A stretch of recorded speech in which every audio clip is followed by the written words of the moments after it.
With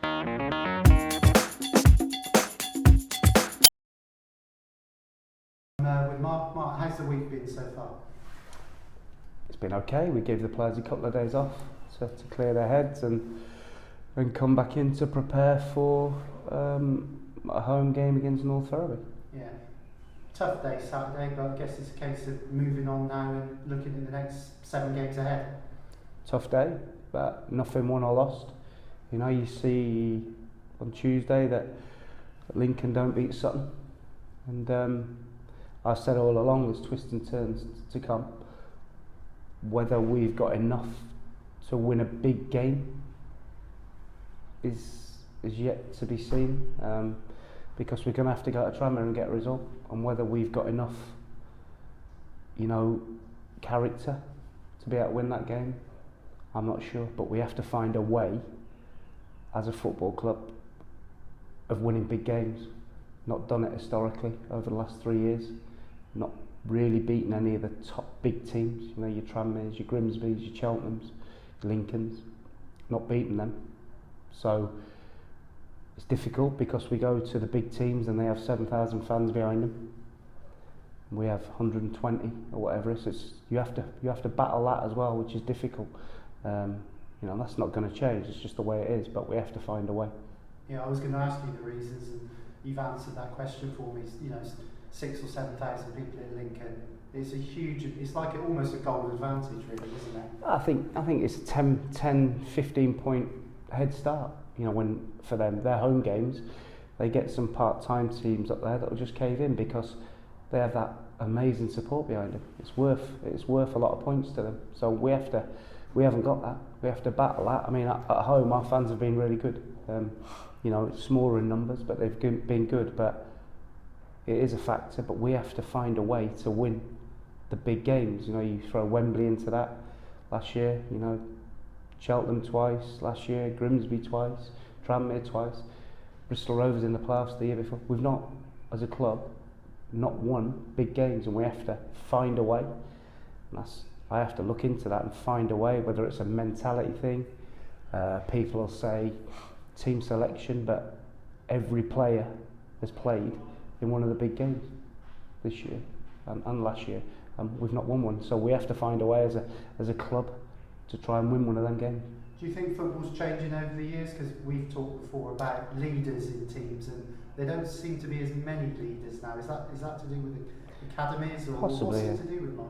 I think it is to do with that. I think you don't grow up now playing competitive football. All the academy football's uncompetitive. It's not a league until they get to 16, 17, 18. It's all friendlies.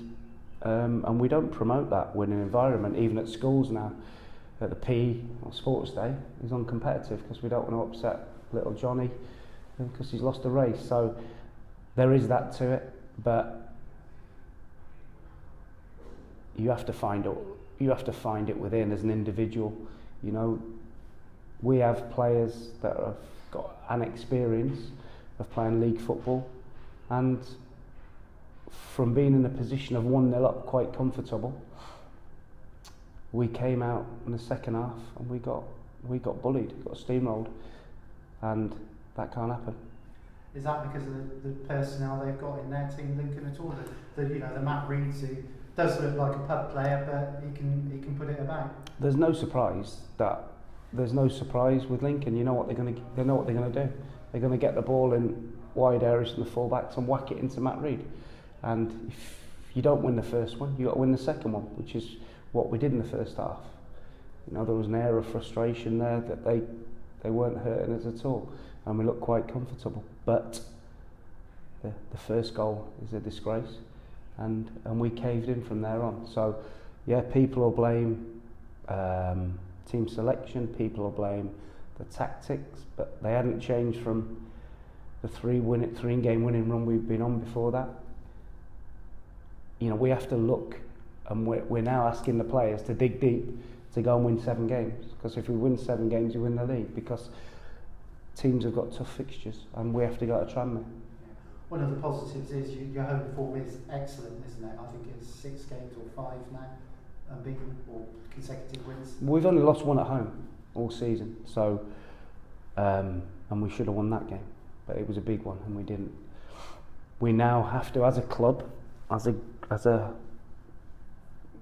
united front, as a squad of players and staff, we have to give it everything we got for 7 games. You know, we as a staff, we work our socks off every week to try and prepare the players and give them every bit of information that they go out on a Saturday and have a chance to win the game.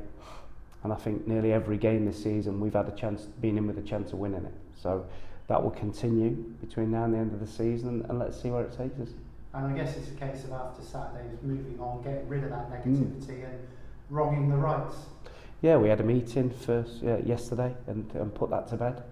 You know, like I say, we're asking the players that when the chips are down and when we can't play our lovely football, we have to do the other side of the game, and that's be big and strong and take one on the nose if you have to, or break your nose or cut your eye, because the physios and the doctors here are really good and we can get them patched up, but we're asking the players for everything now. Finally, I've got to ask you about Keanu Marsh-Brown. He's sort of gone on social media and said he's fit and ready to play. What's the situation with Keanu? Well, there's a difference between being fit and free from injury and being fit enough to actually play in a competitive game. So